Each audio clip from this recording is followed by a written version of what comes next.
When I was a young man, growing up in New York City, I refused to pledge allegiance to the flag. Of course, I was sent to the principal's office, and he asked me, "Why don't you want to pledge allegiance? Everybody does." I said, "Everybody once believed the earth was flat, but that doesn't make it so."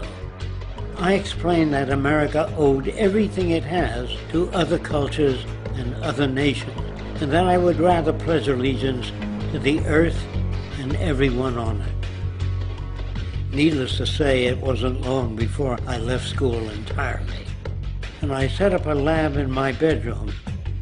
There I began to learn about science and nature. I realized then that the universe is governed by laws, and that the human being, along with society itself, was not exempt from these laws. Then came the crash of 1929, which began what we now call the Great Depression. I found it difficult to understand why millions were out of work, homeless, starving, while all the factories were sitting there. The resources were unchanged. It was then that I realized that the rules of the economic game were inherently invalid.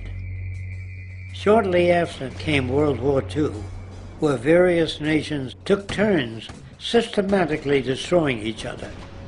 I later calculated that all the destruction and wasted resources spent on that war could have easily provided for every human need on the planet. Since that time, I have watched humanity set the stage for its own extinction. I have watched as the precious finite resources are perpetually wasted and destroyed in the name of profit and free markets. I have watched the social values of society be reduced into a base artificiality of materialism and mindless consumption. And I have watched as the monetary powers control the political structure of supposedly free societies.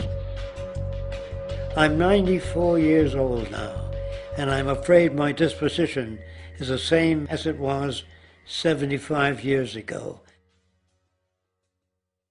This shit's got to go.